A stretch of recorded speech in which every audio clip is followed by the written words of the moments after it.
Hello everyone. तो आज हम लोग नेक्स्ट टॉपिक डिस्कस करने वाले हैं जो एसिड्स चैप्टर से रिलेटेड है। हमने इससे पहले बहुत सारे टॉपिक डिस्कस कर भी लिए हैं बच्चों, तो अगर आपको थोड़ा सा मिस हो गया हो या आपने पढ़ा नहीं हो तो आप वो वाले वीडियोस पहले जरूर देखिए और फिर ये वाला वीडियो आप कंटिन्यू करिएगा। तो आज के टॉपिक में हम लोग डिस्कस करते हैं, हमारा बहुत ही इंपॉर्टेंट टॉपिक है यह समझने वाला, ऑल्फैक्टरी इंडिकेटर्स। ठीक है, ऑल्फैक्टरी इंडिकेटर्स का मीनिंग क्या है? इससे पहले बच्चों हम लोगों ने कुछ टर्म्स समझ लिए थे, हम लोगों ने कुछ टर्म्स क्या समझे थे, जैसे लिटमस पेपर के बारे में हमने पढ़ा था, फिनोप्थिलीन के बारे में हमने पढ़ा था, मिथाइल ऑरेंज के बारे में हमने पढ़ा था। मैंने आपको बताया था कि लिटमस जो है दैट मीन्स लाइगेन जो है वो अपने आप में एक तरीके का नेचुरल इंडिकेटर्स है। ऐसे ही अब हम बात करने वाले ऑल्फैक्टरी इंडिकेटर्स के बारे में। ऑल्फैक्टरी इंडिकेटर्स का मीनिंग क्या होता है? देखिए, ऑल्फैक्टरी वर्ड जो है वो स्मेल से रिलेटेड है, दैट मींस हमारी नोज से रिलेटेड है। ऑल्फैक्टरी ऑर्गन हमारी कौन सी होती है? नोज होती है। ऑब्वियस सी बात है, हम सूंघ के जो चीजें डिटेक्ट कर लेते हैं उसे हम ऑल्फैक्टरी ऑर्गन कहते हैं, दैट मींस हमारी नोज ऑल्फैक्टरी ऑर्गन है। तो ऑल्फैक्टरी इंडिकेटर्स क्या हो कि भाई हम उसकी स्मेल से हमने पता लगा लिया कि वो सब्सटेंस अभी एसिड में है या नहीं है। तो कैसे पता लगाएंगे वो जरा बात करते हैं। तो ऑल्फैक्टरी मतलब कि related to your nose smell, अगर स्मेल से डिटेक्ट होती है कोई चीजें तो हम उसको ऑल्फैक्टरी इंडिकेटर्स का नाम देते हैं, जिसमें बहुत ही कॉमन एग्जांपल मैं आपको बताने जा रही हूँ, जिसका फर्स्ट एग्जांपल है अनियन। अनिल की एक तरीके से वेल नोन, आपको बोलो कि स्मेल होती है या उसकी फ्रेगनेंस कह सकते हैं। स्मेल वर्ड थोड़ा सा ऐसा हो जाता है कि थोड़ा ऑपोजिट चला जाता है, बट आप फ्रेगनेंस यूज करना चाहो तो यूज कर सकते हो। तो अनियन की एक कैरेक्टरिस्टिक स्मेल होती है या फ्रेगनेंस होती है। अब बात ये होती है कि अगर आपने क्या किया, मैं थोड़ा सा इसे एक्सपेरिमेंटल वे में समझाती हूँ। सपोज कर लीजिए आपने अनियन का जूस जो है वो एक्सट्रैक्ट कर लिया है और आपने इसमें जूस को इंट्रोड्यूस कर दिया है, और अब आप इसमें दो चीजें हैं, ठीक है, दोनों में ही जूस है ये।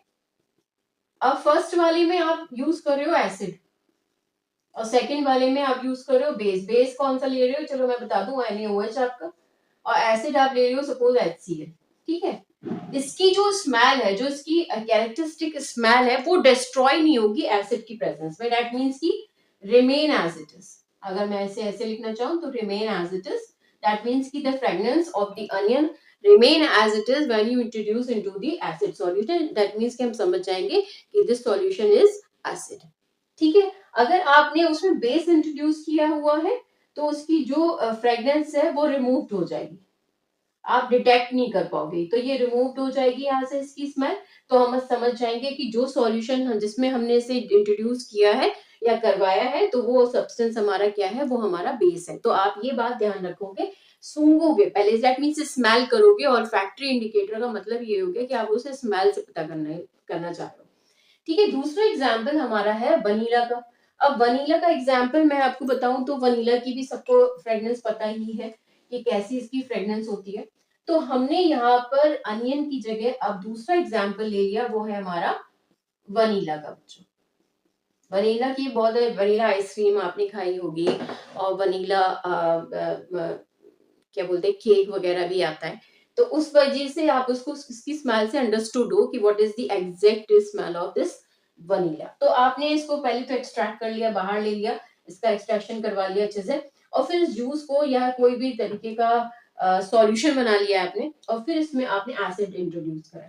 अब जब वनीला आपने इसमें इंट्रोड्यूस कर दिया और एसिड डाल दिया तो उसकी जो स्मेल है, फ्रेग्रेंस है, तो वो भी रिमेन एज इट इज रहेगी, वो चेंज नहीं होगी, रिमेन एज इट इज। और इसमें जो है वो आप कैन नॉट बी डिटेक्टेड, आप इसको पता ही नहीं कर पाओगे। समझ जाओगे कि इसकी स्मेल जो है वो गायब हो चुकी है। जब गायब हो चुकी है तो इसका मतलब वो बेस होगा, और जब अगर वो रिमेन एज इट इज रहेगी, वैसी की वैसी रहेगी जैसे पहली थी, तो वो हमारा क्या है? एसिड है। तो ऑल्फैक्टरी इंडिकेटर्स का सीधा सीधा मतलब बच्चों ये होता है।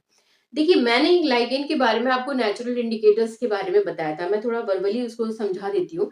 दूसरा एक हमारा जो नेचुरल इंडिकेटर होता है बच्चों, वो होता है हमारा टर्मेरिक।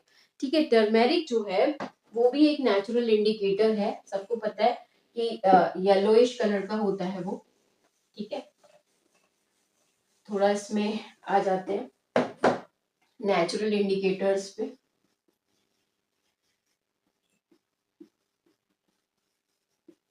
तो नेचुरल इंडिकेटर में हमने लाइकेन के बारे में पढ़ लिया था। अब दूसरा हमारा हो जाएगा टर्मेरिक, और तीसरा हमारा जो होगा, वैसे तो हमारे पास बहुत सारे एग्जाम्पल्स हैं बट हम 3 एग्जाम्पल्स आपको बता रहे हैं।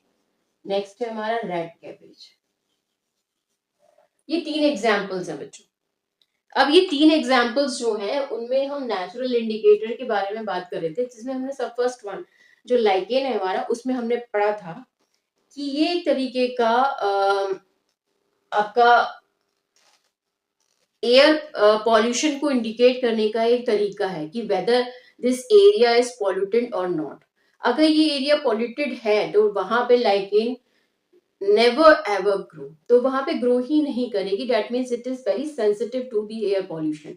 तो अगर ऐसा होता है तो आप ये समझ जाते हो कि यहाँ पर ये ग्रो नहीं कर रही है, इसका मतलब ये एरिया पॉल्यूटेड है। लेकिन लाइकेन से हम लिटमस पेपर भी बना रहे थे, ठीक है। तो लिटमस पेपर से हमने बड़ा अच्छे काम किए थे, अच्छे काम जिसमें हमने एसिड और बेस को फाइंड आउट करा था कि कौन सा हमारा एसिड है कौन सा हमारा बेस है। ऐसे ही हमारा नेक्स्ट है टर्मेरिक। टर्मेरिक एक नेचुरल इंडिकेटर है बच्चों, ये येलो होता है। आपको सबने देखा होगा घर में, तो सबने हल्दी देखी हुई है, तो वहां पर आप इसे देख पाते होगे कि भाई ये येलो कलर की है।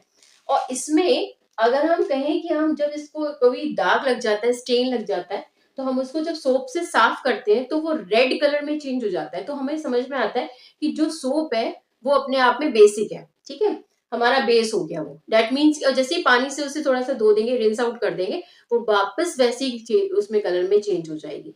तो ये आप इंडिकेट ये करता है कि हमारा जो सोप होता है वो हमारा बेसिक इन नेचर होता है, ठीक है। नेक्स्ट हमारा बच्चों है रेड कैबेज।